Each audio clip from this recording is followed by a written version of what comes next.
born in 1940. Is that when the Battle of Britain was? 1940. So he was born in October, and his parents were living in Birmingham. So he famously said, "I went up to Halifax to be born." Halifax is where his granny lived. Right. And I met Patrick at the dancing class they had for the sixth forms. Met his brother first, and then met Patrick. And we started going out together the day before my 16th birthday, and he was 70. And as you say, the rest is history, really. I don't know what else you want to know.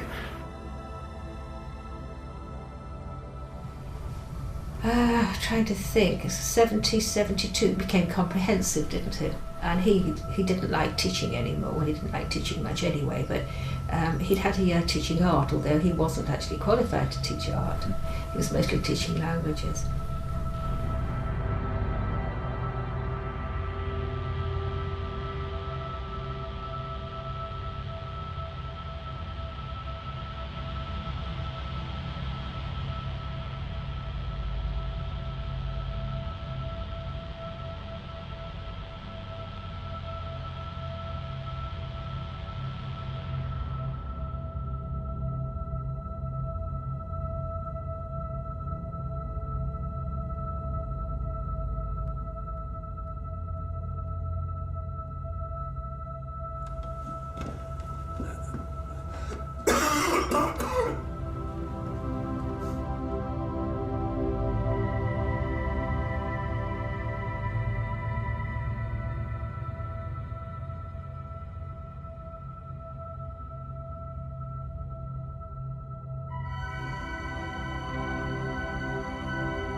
It's a long time ago.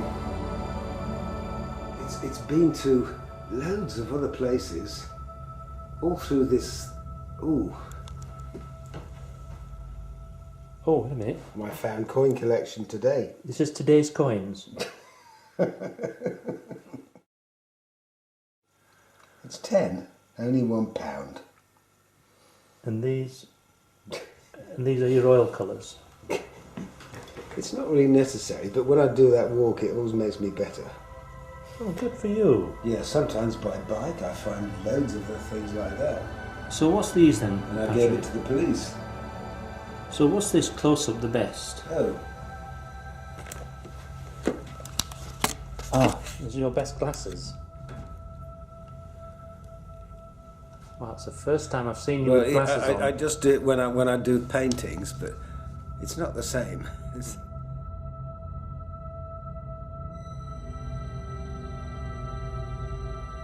Lots of people love the Jesus Christ and the real God. Yeah, it's really strange. I love the real God and Jesus Christ. Oh, I think you've seen those.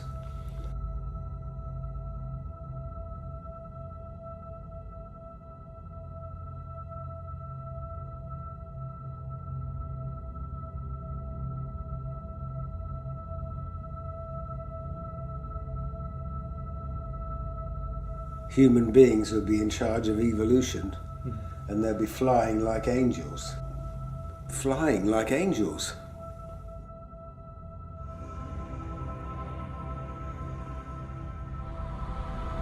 Oh, it took me a long time to do that. Yeah, they did like that, and yeah, I couldn't do it now.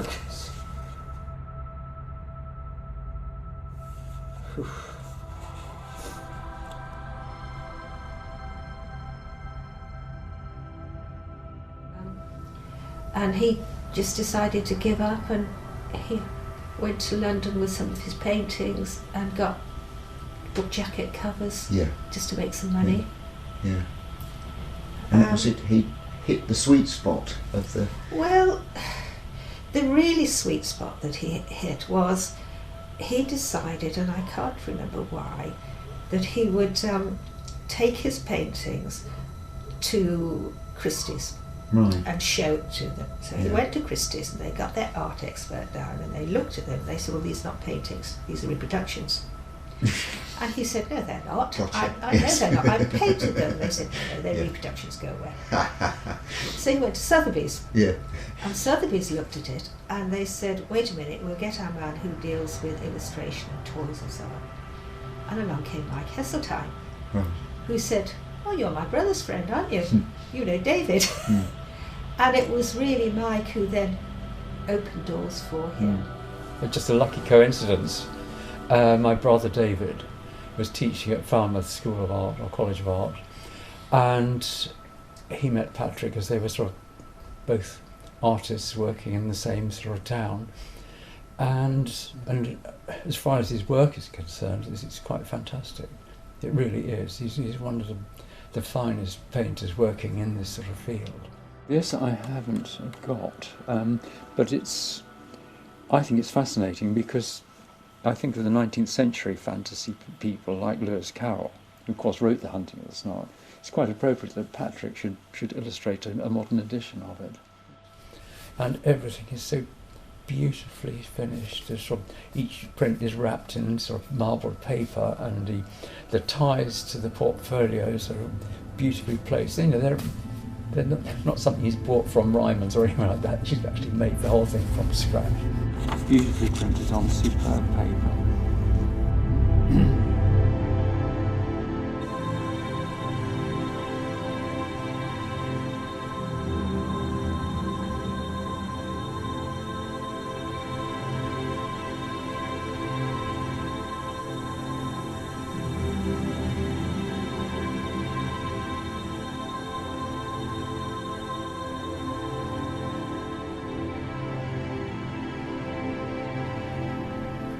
It might be a little bit outside the mainstream of art with the big A, but there's a tremendous following for this material and many openings for its use. You see, it's a good thing because do you know? What? Oh, this. Oh, sorry. Gosh.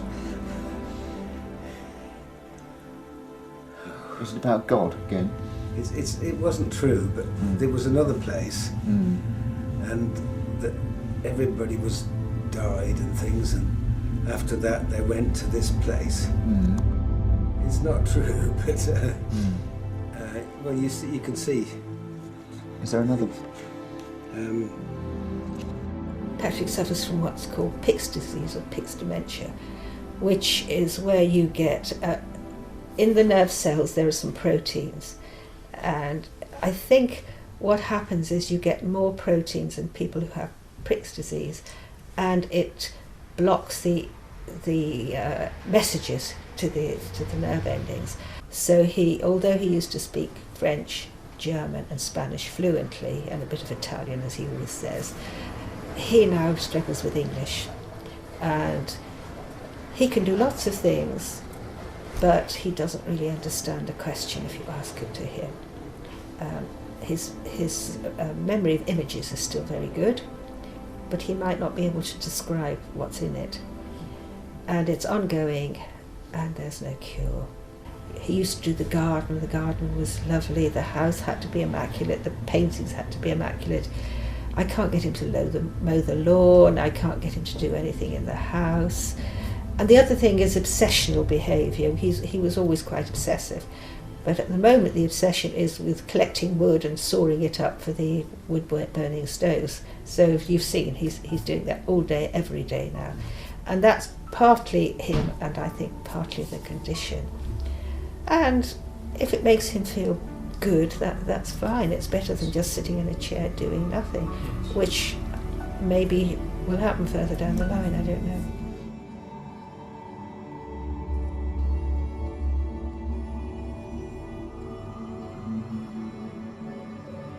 It was in that. It was not the same. Yeah.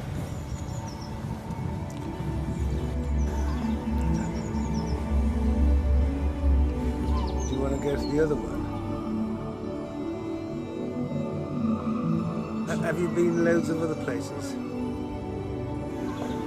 Yeah, I've done loads of things for Jesus Christ and the real God. Did you see that?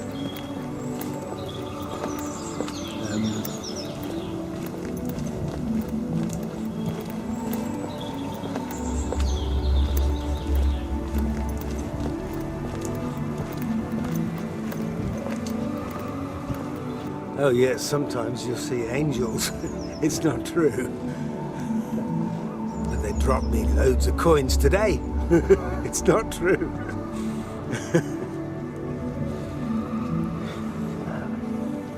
Yeah, I used to know Peter Markey when I was very young. And I think you know, he's not far from that house, Patrick, the other Patrick Woodruff. Yeah. Have you seen that photograph? It's me and him. The number of visual images we were subjected to is nothing like what was beginning to happen in the 60s. And all this experimentation with visual imagery in the 60s is somehow encapsulated in what Patrick was doing. Yeah. I mean, he obviously was very conscious of what was going on around him then. You know, unlike absorbing art, he had absorbed contemporary culture, and that was re-emerging. Yeah. You know, there were references to comics, there were references to, as we say, to Bridget Riley, to the op art, to the pop art. Patrick certainly loved words, and I'm sure in a way he starts with words. And if ever you were in his company, he loved to, you know, he loved intellectual sparring, and he loved playing little word jokes and puns. Inventing riddles and puns and all that sort of thing. He's always loved that. What I really want to say is to ask you to look at my website, because you'll see one of the most interesting recent images of him. You see the poster, and he's standing next to it, putting his tongue out, and he's saying, "Kitsch." What does kitsch mean? So there's a little message.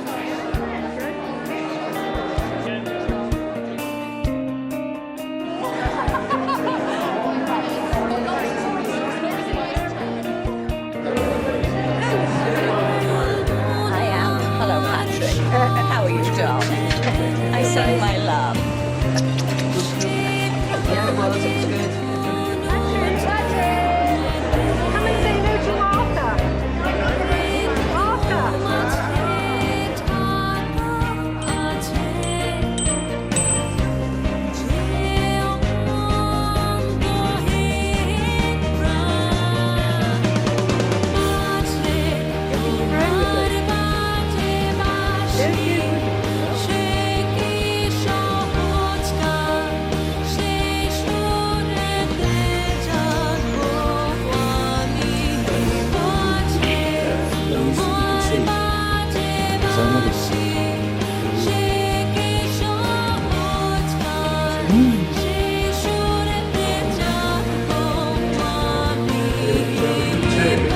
What's that?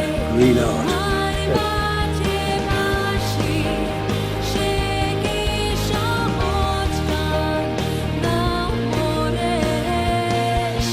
Tell the kids what we do on holiday.